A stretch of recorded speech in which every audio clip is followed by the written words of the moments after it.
Well, hello. This is Jim. It is February 18th, 2025. My name's Jim Craddock. Uh, I'm going to rant a little bit uh, just because of where my health is at and everything. Be prepared for that. Uh, so I have a medical condition that has been redacted from medical literature.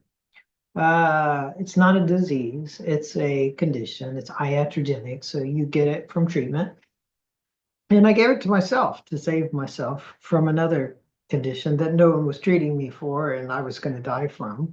Uh, and it's a weird thing because I assumed that I would be able to find the literature, and I was never able to reproduce the literature from which I based my treatment. And as a result, I've lived kind of a very difficult life. Uh, Good times and bad times, but uh, you know, uh, it's been difficult because no doctor has any training in my condition, so they don't know that it exists, and it is not like it's tangential to any known medicine. It is a extremely different condition. Uh, and you know, it there literally isn't another medical condition that's even similar. So for example, the AIDS epidemic, well, at least they knew that, hey, there's something in there that's causing these deficiencies, and they were able to track things down and develop treatments. Uh, uh, and they were familiar with, uh, the types of things that were going on. Hey, here's, an invader, it's doing things, it's a virus, it's adapting, things like that. In this case, it's a fungus that comes in and changes your body, but it has to have these other changes kind of backing it up. And it's so because it's such a complex set of conditions, I guess medicine decided to throw it out. I don't, honestly, I believe it's due to the nature of the treatment changing you so much physiologically that ethically they didn't want people to know about the diagnosis, because by knowing about the diagnosis, you know about the treatment, and therefore you know about this highly, questionable research that was done in the early 20th century. And you potentially have access to completely changing somebody's physiology. Uh, be that as it may, here I am in the final throes of this condition, and dealing with it as best I can. And it's not a simple thing because, once again, no doctors on my side. I don't even have a family member, honestly, that believes me about my condition. I think they all realize that I have been through hell and they can see me suffer, and they know things are going on. But as to what, they don't have the training either. So they don't. I shouldn't expect them to understand.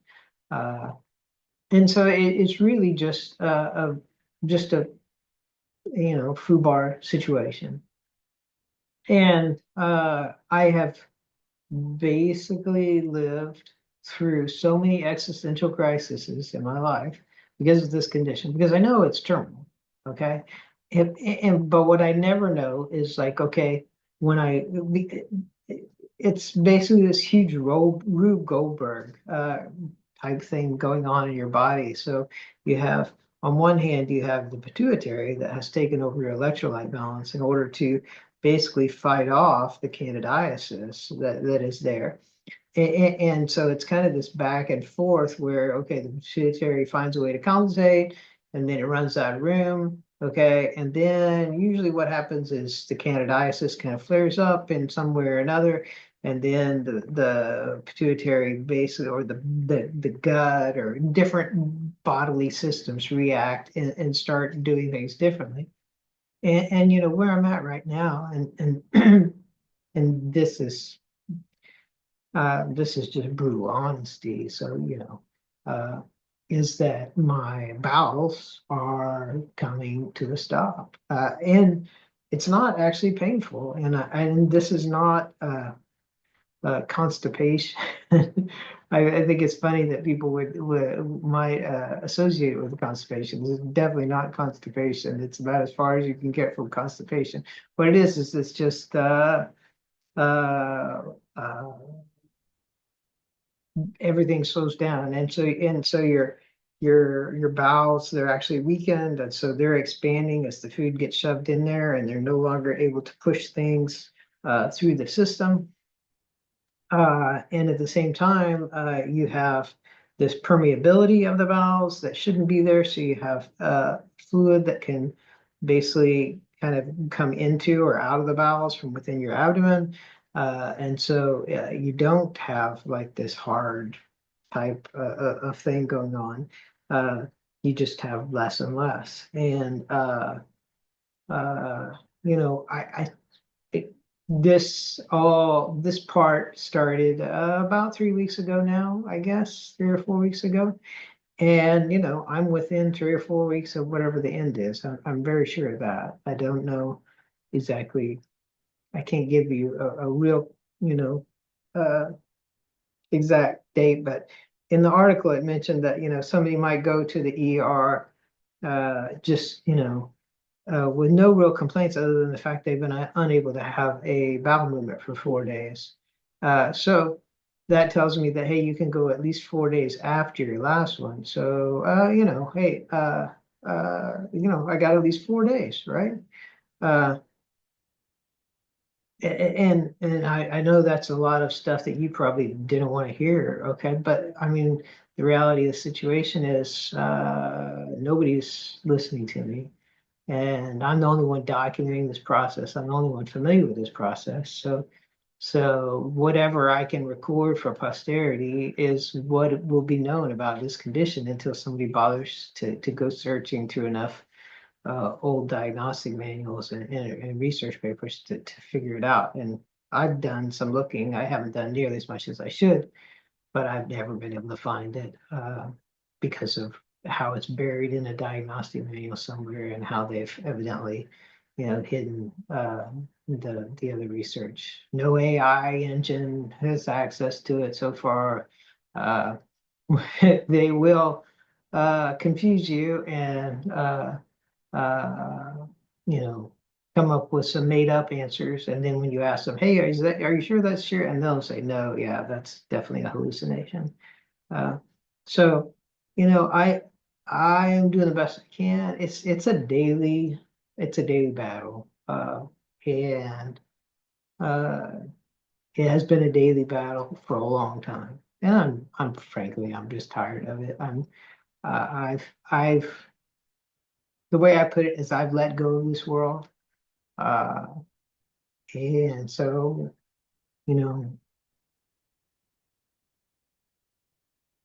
I don't get, I mean, there's been so many nights where I'm like, well, I mean, is tomorrow the day that I know for sure that I'm in my last, 2 days or 3 days or whatever. And there's been nights where I went to sleep and I'm like, oh, please just let me not wake up tomorrow.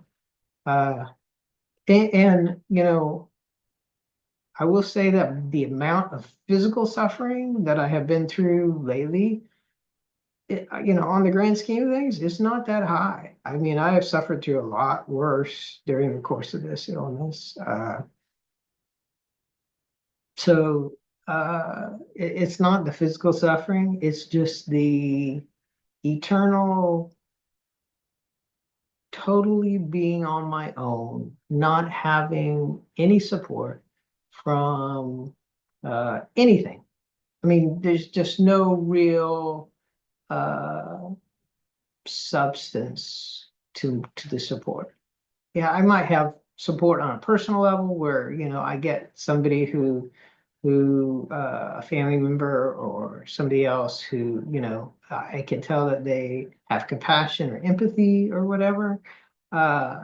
and I can get support as far as a doctor who's like willing to refer you to somebody else. But that doesn't, I mean, what good does a referral do to a doctor that's never, heard of your condition? They aren't interested. If it's not on their checkbox, and trust me, every single specialist has a set of checkboxes, and they might have some like main checkboxes, and they're like, oh yeah, it could be one of these zebra things. And okay, it's none of those checkboxes. So they're not interested because they don't know how to classify it. They're not interested. They can't even get paid for it, honestly, because they don't have an ICD-10 code to diagnose you with. So it's just a horrible situation. And I've been going through it and going through it, and it is difficult. Uh, you know, every night I eat a gummy, and and that's regardless of if I'm hurting or not.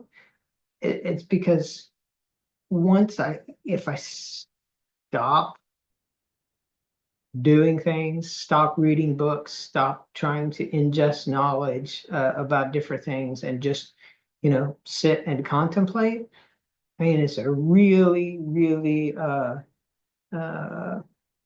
difficult place to be, because once again, you're out there on your own, you're on an island, you've got no anything, okay? And you're going through this continually changing process. And that's another thing about it too, is that there is no other medical condition that I know of that throws you into such a continually changing thing. And when I say continually changing, it's definitely over the last 3 years, it's been a lot of changes, okay? And definitely over the last, say, 3 weeks, significant changes.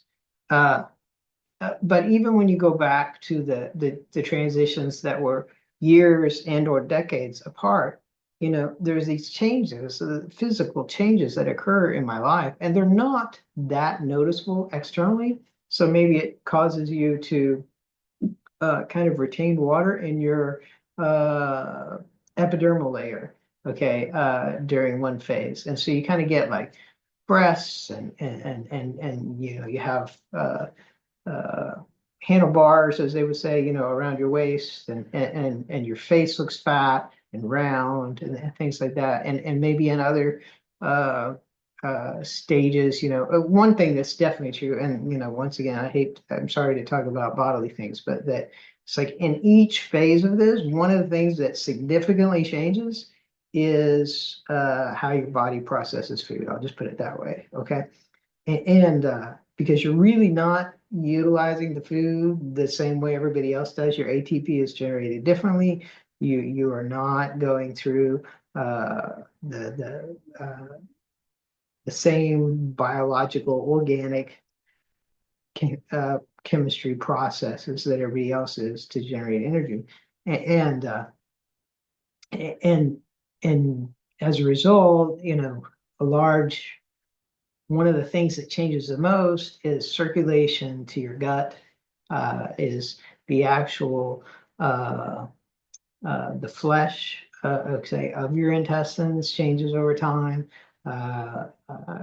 It's just there's so many changes, and so those are actually the most notable changes for me.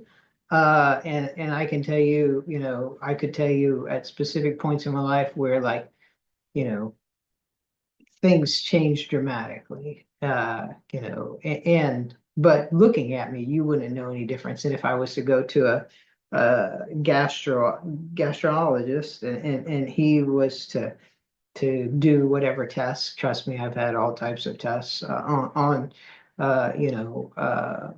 my body's output. They don't notice anything different. But what I can tell you is significantly different. So what they're looking for is abnormal. Well, uh, going from one place to another within the normal, whatever, is still very noticeable for someone, especially when it happens rather dramatically and suddenly, and it continues for long periods of time. It's very noticeable, and it's definitely what I have seen over the last 3 years is like uh, significant changes there. And now I'm definitely into what's going on right now. There won't be any significant more changes. It is, I've I have entered into a okay, yeah, less is all I'm gonna get. So anyway, it's just it's a difficult place to be, folks. And I deal with it, but I still get mad. I get mad at the medical establishment. I get mad at uh I, I get mad at my employer, honestly, and they're actually going out of their way to make me able to be a productive employee. I have work from home and everything, and uh, it's just difficult, to think that you're going through all this and you know that it's a terminal condition, and there are times when it is just ridiculously painful or ridiculously depressing, or you can't focus, or and I'm not saying you can't focus because you're depressed. I'm saying literally the mind just won't focus. That actually hit me before this last 3 years started. About the last 6 or 9 months before that, I found myself like unable to code well. I would like go to work out and I would sit in the parking lot playing a video game on my phone instead of going inside, where I've always enjoyed going in to work out. And I would just sit there, and I was getting more enjoyment from the video game, somehow stimulating my brain and making it be able to think than I was from the physical exercise. I can't explain it to you. Uh, but that was difficult, and that was all to do with my heart was weakening, and so before you go into this last phase, your heart kind of weakens, and then a lot of circulation changes happen. And anyway, so I've been dealing with that, and it's just this continuous set of changes, and if you can imagine having a medical condition that puts you through basically a continually changing set of symptoms, from stiffness in muscles to bowel changes to headache changes to polyuria to and I'm leaving out a whole bunch here: headaches, kidney pain, uh, abdominal pain, uh, just all types of changes over time, and uh, and that you in your brain, okay, you understand the cause, or at least the background of what's going on, but nobody's ever heard of it. So it doesn't make sense to them. So they're really not willing to listen. I literally had a conversation with my orthopedist about, okay, so just to be sure, here you are, she's approximately my age, so she's in her 50s. And I'm saying, so you have never seen anything like what I'm going through right now, where, I at that point I couldn't put my arm back like this, okay? And if I straightened down my arm and stretched it, I could just feel tearing in the muscles, and like reaching to the back of the dryer. Oh my God, that was so painful. And my videos, that's one thing I'm so glad about, is that I have so many videos going back so far, is that you get to see some of that. You don't get to see the whole last 3 years, I'm sorry, but if you go through these videos, you see the changes as I go through them, and you're like, why couldn't anybody see that or do anything about that? Well, that's a freaking good question. I can't help you there. All right. Uh, anyway, I'm doing the best I can. I figure, today is the 18th of February. If I see March, I'll be shocked. But it's okay. I can say that, and be ready for it. I've been ready for a long time, and the only thing that pisses me off is E-Trade has delayed my 1099 comprehensive, and I can't get my taxes filed until March 7th. So if I'm around March 7th, at least I'll get that done. But it's difficult. Uh, Now I'm going to rant a little bit about the current state of world affairs and everything else. And I'm just going to tell you, Elon is a tool. Elon Musk, you're a tool. Uh, and President Trump is a grifter. I don't know how people don't see that. He's a con man. He's taken money from every person who's ever invested in any of his anything. He's fleeced them, and he fleeced people with the Trump coin, with the Melania coin. Trust me, he's fleecing anybody and everybody he can right now, and all he wants is money, okay, recognition, okay, uh, even if it's as being seen as evil, because he'll never see himself as evil. So he's a sociopathic narcissist. So any recognition he receives just would be good recognition. Any world leader that mentions his name is like that's worth 100 dead citizens at least. Okay, like if he could, if he every day, if he could wake up and get a new compliment from Putin, he'd be okay with 1,000 people dying for that. But I mean, he's literally a sociopath. Okay, uh, and all this stuff with Doge is just a distraction. What they're really trying to do is dismantle the government, and they're trashing the Constitution. So if our country survives this presidency, which I honestly, uh, yeah, I don't give us great odds at this point. I don't know what would come next. So, best of luck to those people that are out there. I hope you buy Bitcoin and kind of become your own sovereign individual. Uh, I don't see a lot of other alternatives. It's just, the Bush tax cuts and the Trump tax cuts are why we're at where. So you could say, yeah, we have huge amounts of debt and we've been printing money, and yeah, you got the Bush tax cuts, the Trump tax cuts, and the Fed that bails everybody out. And between all of that, that's where all the money went. That's where all the inflation comes from. That's why we're in such a problem. So, uh, anyway, that's about all I got today. I keep thinking it'll be my last one, and then, I struggle one more day, and I'm like, okay, there's one more day, and there's one more day, and that's where I'm at right now. It's like every day is like, okay, there's one more day.